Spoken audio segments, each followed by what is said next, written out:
commence par la République démocratique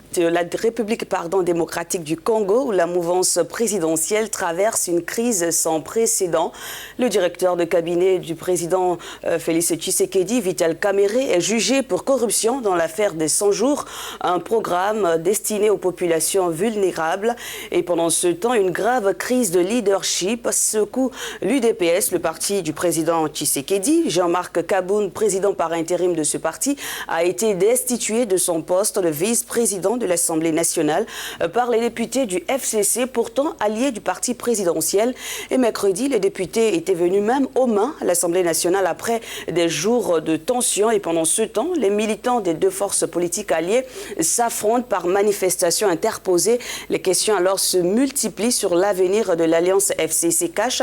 L'analyste politique Chitengue Lubabu nous répond ce matin depuis Kinshasa. Bonjour monsieur, merci d'être avec nous ce matin. Quel regard portez-vous sur cette crise politique au sein de la mouvance présidentielle?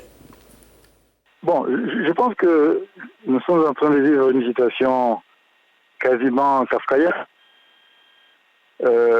Quand ces gens se sont mis ensemble pour former une majorité, moi j'avais pensé que c'était très risqué parce que ceux qui ont appartenu à l'ancien pouvoir ne pouvaient pas tolérer qu'il y ait changement de dirigeants. Donc ils croyaient que le pouvoir était fait pour eux. J'ai été très heureux de voir que les nouveaux présidents s'étaient rapprochés de l'ancien. Et cette alliance hétéroclite où on trouve tout et n'importe quoi. Et vu la situation actuelle, moi je me disais qu'un jour ça finira mal. Des députés alliés qui votent la destitution d'un de leurs, c'est très loin de l'image d'unité que les deux partis, celui de l'ancien président Joseph Kabila et de l'actuel Félix Tshisekedi, avaient voulu montrer au monde entier lors de la prise du pouvoir de ce dernier. Alors pour vous aujourd'hui, il n'y a plus d'alliance? Honnêtement, je pense qu'il n'y a pas d'avenir pour cette alliance-là. Parce que il y en a qui pensent que le pouvoir est fait pour eux, qu'ils devraient le conserver quoi qu'il arrive, quoi qu'il en coûte.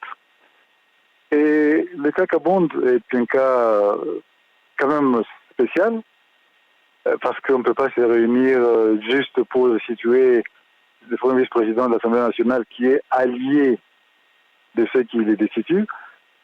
C'est vraiment kafkaïen, mais c'est une preuve que les deux camps n'étaient pas faits pour s'entendre. Et ça ne m'étonnerait pas que bientôt la rupture se concrétise et qu'il y ait la formation de nouveaux gouvernements où il n'y aura peut-être pas les gens de l'ancienne majorité présidentielle.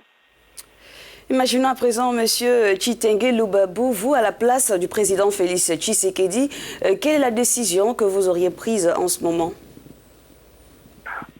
Si j'étais à sa place, je romprais avec ses alliés actuels. Je chercherais d'autres alliés, peut-être parmi des partis qui ne sont pas très connus, mais qui peuvent toujours jouer un rôle dans la vie politique. Parce que il est clair que les deux camps ne sont pas faits pour s'entendre. Ceux qui sont ses alliés cherchent par tous les moyens à conserver encore le pouvoir et ses privilèges. Qu'est-ce qu'il faut faire dans ce cas-là? Parce que ça se répète.